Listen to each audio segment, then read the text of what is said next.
नमस्कार दोस्तों, स्वागत है आप सभी का Q&A की एक नई वीडियो में। जिन साथियों ने हमारे किसी भी वीडियो के नीचे हैशटैग बोलो राजगुरुजी टाइप करके हमसे सवाल पूछा है, उन्हीं सवालों के जवाब इस वीडियो में देने वाला हूं। वीडियो के अंदर मैं आपको इंस्पायर स्कॉलरशिप 2021, इसके अलावा आरबीसी बोर्ड फोरम 2021 को लेकर जिन स्टूडेंट ने कमेंट किया था उनके जवाब मैं देने वाला हूं। और इसी के साथ वीडियो के लास्ट में जिन स्कूल साथियों ने बोर्ड फोरम 2021 को लेकर के कमेंट किया था उनका जवाब भी देने वाला हूं। और वीडियो के लास्ट के अंदर एक गवर्नमेंट सर ने या गवर्नमेंट टीचर ने स्कूल कर्मोन्नति को लेकर के कमेंट किया था, उनका जवाब भी देने वाला हूं। तो वीडियो के साथ बने रहे। तो चलिए शुरू करते हैं आज का कमेंट बॉक्स। लेकिन आगे बढ़ने से पहले एक जानकारी और देना चाहूंगा, अगर आप भी ये चाहते हैं कि मैं भी आपका जो सवाल है या फिर आपका जो कमेंट है अगली Q&A की वीडियो के अंदर पिकअप करूं, तो जब भी आप अपना सवाल या फिर कमेंट करो तो हमेशा हैशटैग बोलो राजगुरुजी टाइप किया करो, ताकि अगली वीडियो में आपके कमेंट को भी मैं उठा लूं, आपको जवाब है वो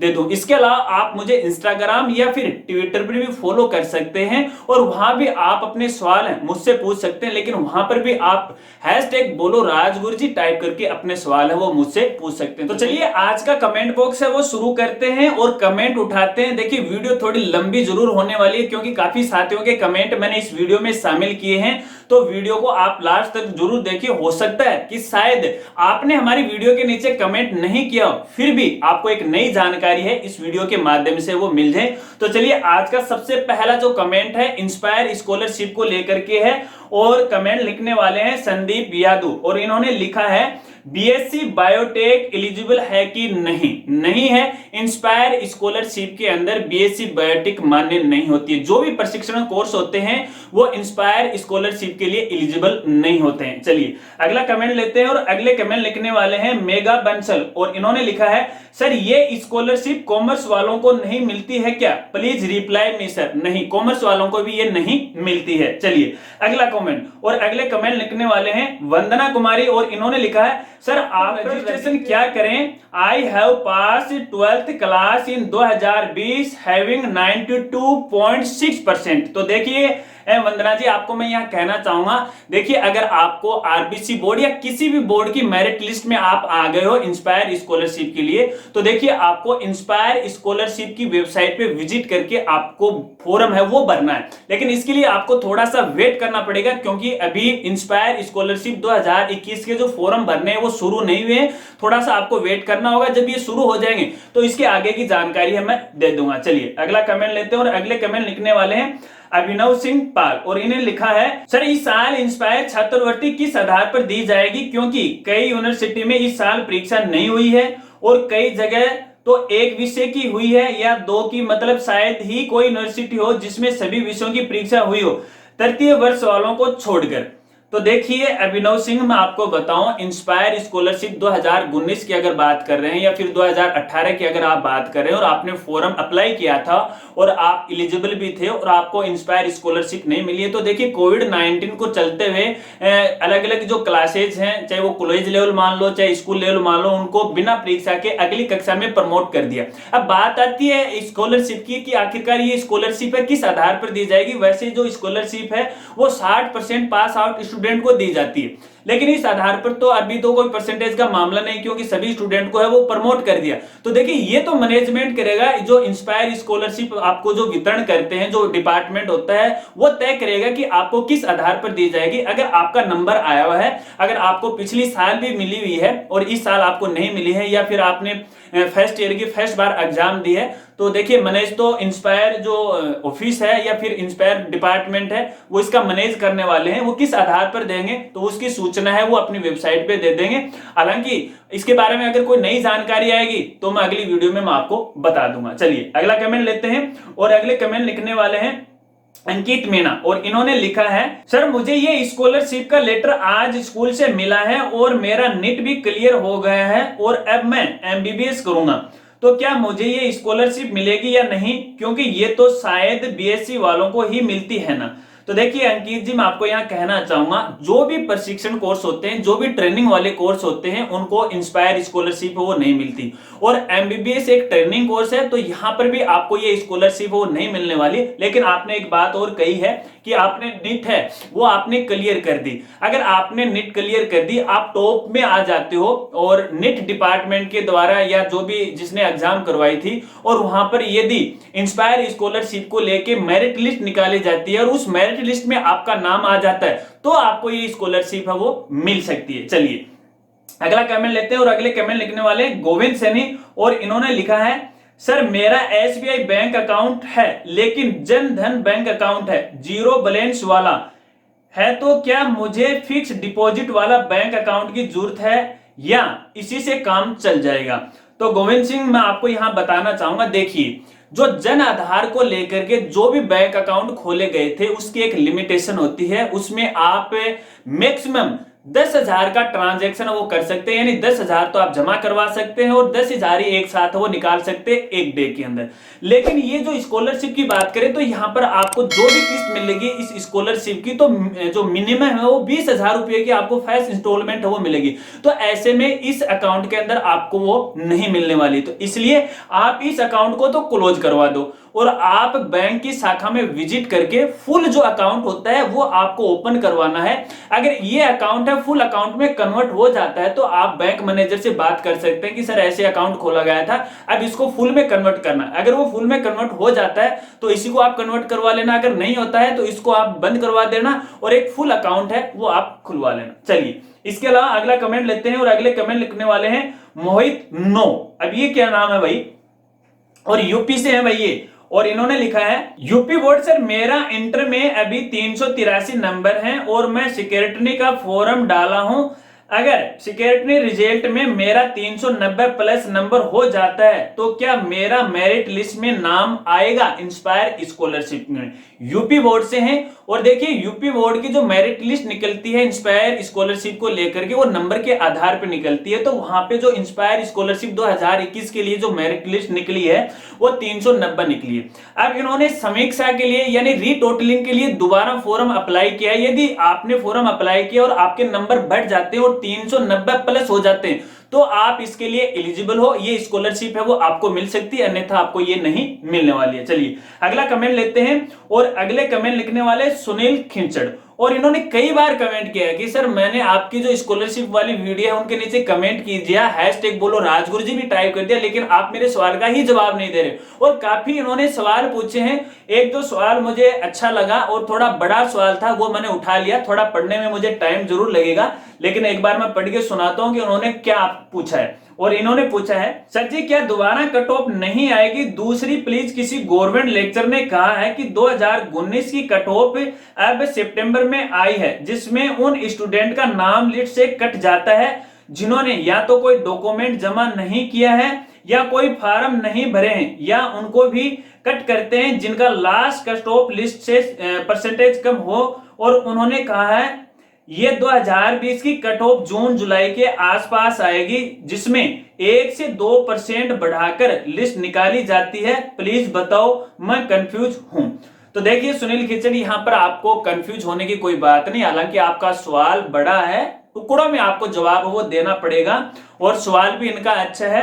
तो सबसे पहली बात आपको बताना चाहूंगा, अगर आपको किसी गवर्नमेंट लेक्चर ने इस स्कॉलरशिप के लिए गाइड किया है तो उन्होंने कहीं पर भी आपको गलत नहीं बोला है, पहली बात। दूसरी बात, इनका एक एक सवाल का जवाब इन्होंने पहले पूछा है सर जी क्या दोबारा कट ऑफ आएगी क्या? तो देखिए इंस्पायर स्कॉलरशिप की किसी भी बोर्ड की हो, चाहे वो अपना राजस्थान बोर्ड हो, यूपी बोर्ड हो या सीबीएसई बोर्ड हो या कोई भी स्टेट का बोर्ड क्यों ना, केवल इसकी कट ऑफ या मेरिट है वो एक बार ही आती है, अगर उसमें आपका नंबर आ जाता है तो आप इसके लिए एलिजिबल हो जाते हो। इसके अलावा बात करते हैं कि इसकी जो फाइनल जो मेरिट लिस्ट है वो कब आती है, जून जुलाई में ये आने की बात ये बोल रहे हैं। तो देखिए होता है क्या इसमें, अक्सर जो इंस्पायर स्कॉलरशिप जो डिपार्टमेंट है वो क्या करता है, सभी जो फॉर्म भरे हैं ऑनलाइन उनकी जांच करता है, यदि उनमें कोई भी कमी पाई जाती है तो उन स्टूडेंट को वो बाहर निकाल देते हैं, और जो बच जाते हैं तो उनकी देखिए मेरिट नहीं निकलती है वहां पे, तो सारे स्टूडेंटों की एक लिस्ट है वो निकलती है और उनमें उनका नाम आ जाता है। अगर उसमें नाम आ जाता है तो उनको स्कॉलरशिप मिल जाती है, अगर नाम नहीं आता है तो उनको स्कॉलरशिप है वो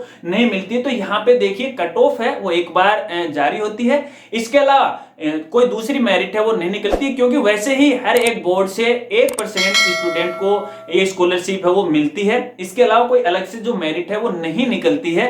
हालांकि देखिए जब संख्या ज्यादा हो जाती है तब एक बात अलग है, क्योंकि आपको पता है कि स्टूडेंट आजकल काफी होशियार हो गए हैं और बोर्ड के अंदर भी काफी ऐसे स्टूडेंटों की जो मेरिट लिस्ट में नंबर आ जाते हैं। तो ऐसे में अगर संख्या ज्यादा हो जाती है फिर एक अलग बात है, वो तो डिपार्टमेंट की बात है कि वो किस आधार पर कट ऑफ है वो जारी करता है। हालांकि देखिए यहाँ पर चांस कम होते हैं, जो स्कॉलरशिप के अप्लाई करते हैं, फॉर्म अप्लाई करते हैं, जो बोर्ड की मेरिट लिस्ट में आते हैं, उनमें केवल 1% शायद मेरे हिसाब से 1% स्टूडेंट ऐसे होंगे जिनको ये स्कॉलरशिप नहीं मिलती है। इसके अलावा अगर किसी स्टूडेंट के डॉक्यूमेंट में या फॉर्म भरते समय अगर कोई कमी रह जाती है तो उन स्टूडेंट को ये स्कॉलरशिप नहीं मिलती, बाकी ये सबको मिलती है। इसके अलावा और भी कोई सवाल है तो सवाल आप थोड़ा सा छोटा लिखे, क्योंकि मुझे पढ़ने में दिक्कत होती है, फिर समझने में भी दिक्कत हो जाती है, तो थोड़ा कंफ्यूज हो जाते हैं। तो ऐसे में जब भी आप सवाल करो तो छोटा सवाल पूछो ताकि मैं उनका जवाब वो दे सकूं। चलिए अगले सवाल लेते हैं, अगला कमेंट लेते हैं। और अगले कमेंट लिखने वाले मोहित शुक्ला, और इन्होंने लिखा है सर एनटीसी उत्तर प्रदेश के बारे में बताइए प्लीज। सर बहुत कंफ्यूज हैं कि एनटीएससी उत्तर प्रदेश का स्टेज 1 का डेट आया है कि नहीं।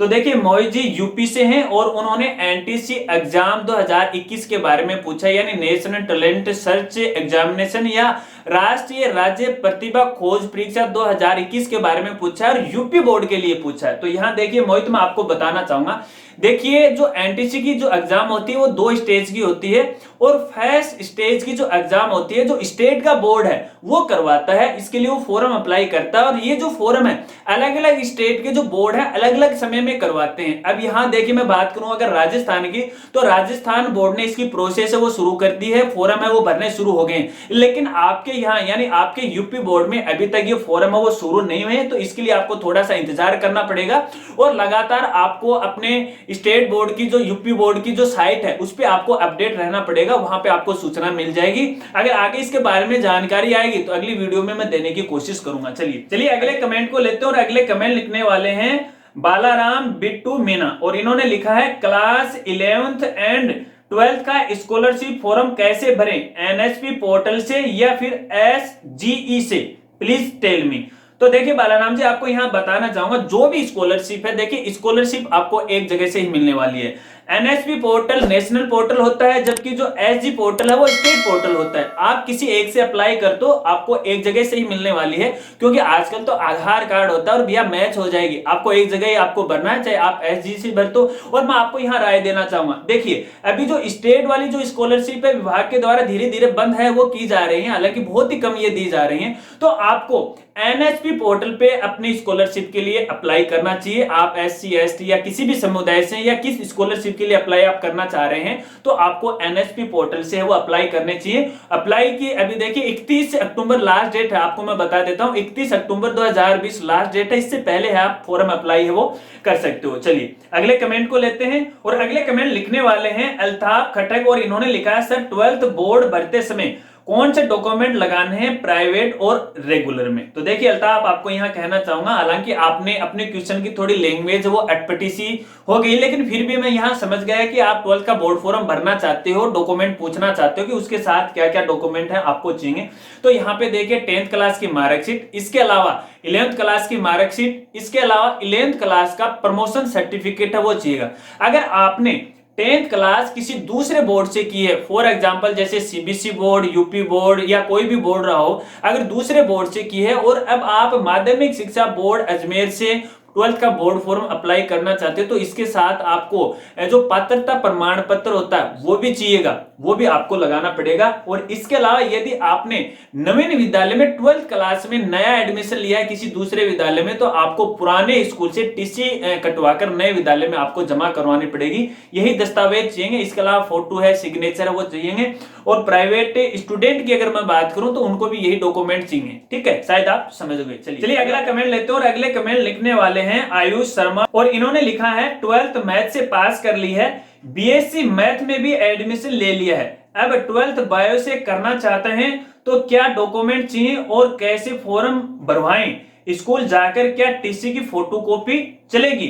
तो आयुष देखिए, आपको कहना चाहूंगा कि आप एक साल में 2 एग्जाम नहीं दे सकते। या तो आप 12th के अंदर एडिशनल सब्जेक्ट की एग्जाम दो, या फिर आप बीएससी है वो आप करो। इन दोनों में से केवल आप एक साल के अंदर एक ही आप कर सकते हो। अगर आप ये चाहते हो कि 12th क्लास में आपके मैथ थी, ठीक है, अब आप बायो से 12th क्लास वो आप करना चाहते हो, तो भैया देखिए बायो के लिए एडिशनल सब्जेक्ट हो गया, क्योंकि मेन सब्जेक्ट तो आपका मैथ रह गया और बायो है वो एडिशनल रह गया। तो ऐसे में आपको 12th क्लास यदि बायो से करनी है इस बार 2021 के लिए, तो भैया आपको रेगुलर रहना पड़ेगा। और रेगुलर या तो आप 12th क्लास में रह सकते हो या फिर बीएससी फर्स्ट ईयर के अंदर आप रह सकते हो। केवल एक साल के अंदर आप एक ही एग्जाम दे सकते हो, या तो आप 12th की दे लो या फिर बीएससी फर्स्ट ईयर की दे लो, मर्जी आपकी है आप कौन से करना चाहते हो। अगर आप बायो लोगे 12th में तो वो एडिशनल सब्जेक्ट होगा, और एडिशनल सब्जेक्ट के जो मार्क्स होते हैं वो परसेंटेज में कभी भी ऐड नहीं होते, वो केवल फेल और पास ही होता है। शायद आप समझ गए होंगे। चलिए अगला कमेंट लेते हैं, और अगले कमेंट लिखने वाले हैं धर्मेंद्र यादव, और इन्होंने लिखा है सर 10th में डेट ऑफ बर्थ चेंज करवा सकते हैं क्या?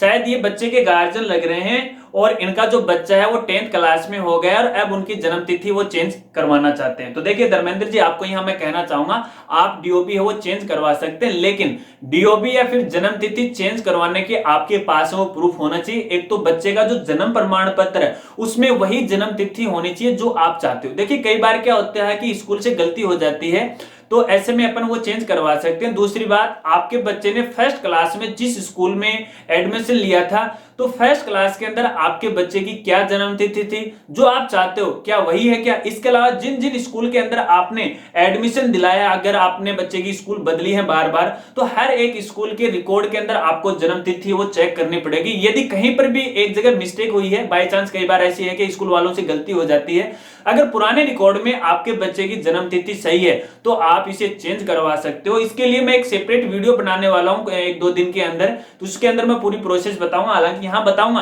तो वीडियो काफी लंबी वो हो जाएगी, शायद आप समझ गए। चलिए अगला कमेंट लेते हैं, और यहां से दोस्तों अपने स्कूल साथियों के कमेंट है वो शुरू हो गए हैं जो बोर्ड एग्जाम 2021 को लेकर के हैं। और आज का पहला जो कमेंट लिखने वाले हैं इनका नाम है विनोद रावल, और ये लिखते हैं महोदय, बोर्ड फॉर्म भरते समय एक ही विद्यालय के दोनों माध्यम हिंदी और अंग्रेजी होने पर स्कूल प्रोफाइल क्या अलग अलग से अपडेट करना होगा क्या?